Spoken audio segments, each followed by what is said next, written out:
এত প্যাঁচগোছ দেওয়ার কি দরকার? রংপুরের মানুষের জন্য কি প্রয়োজন সেটা বলেন ভাই। রংপুরের মানুষের জন্য কি প্রয়োজন এটা নিয়েই কোনো প্রথম ভিডিওটা তৈরি করছি। আপনি হয়তো সেই ভিডিওটা দেখেন নাই। সেই ভিডিওটা দেখলে তাহলে আপনি এইভাবে বলতেন না।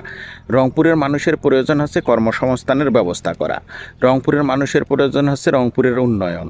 এখন এই বিষয় নিয়ে আমি ইতিমধ্যে কথা বলছি যে রংপুরের মানুষের জন্য রংপুরে একটা কর্মসংস্থানের ব্যবস্থা করুক, তাহলে রংপুরের মানুষকে অনেক দূর দূরান্তে যেতে হবে না।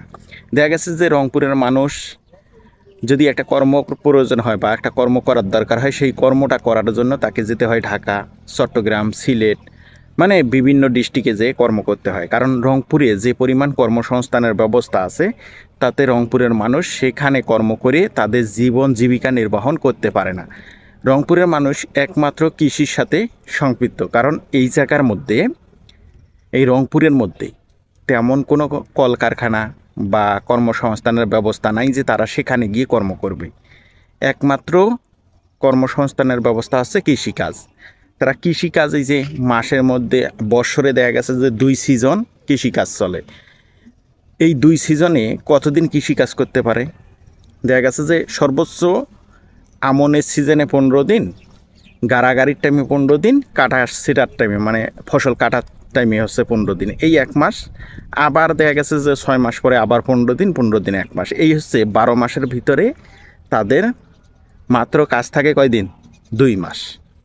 এই 2 মাস, বাকি যে 10 মাস থাকে, এই 10 মাসটা তারা কি করবে? তাদের তো পরিবার চালাইতে হবে। এখন তাদের পরিবার চালাইতে হলে যেতে হয় কামলা দিতে। কোথায়? ফেনী, চট্টগ্রাম, ওই কুষ্টিয়া, মানে বিভিন্ন দেশে বিভিন্ন বিভাগে যাইতে হয়। যায় তারা কি করে?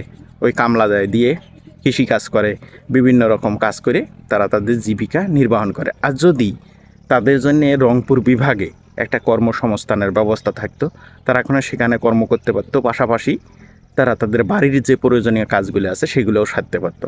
এখন একজন মানুষ যখন দূর দূরান্তে যায় কাজের জন্য, তাদের পরিবারের যে কাজটা থাকে সেটা এখন আর করতে পারে না। পরিবার যে পরিচালনা করা লাগে সেটাও কোনো করতে পারে না।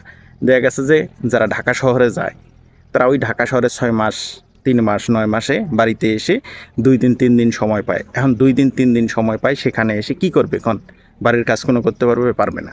এখন সেই পরিপ্রেক্ষিতে রংপুরের মানুষের একটা প্রাণের দাবি যে রংপুরে একটা কর্মসংস্থানের ব্যবস্থা হোক, রংপুরটা একটু উন্নয়নশীল হোক এবং রংপুরের একটু উন্নয়ন করা হোক, রংপুরের রাস্তাঘাট যেগুলো আছে সেগুলোর একটু উন্নয়ন করা হোক।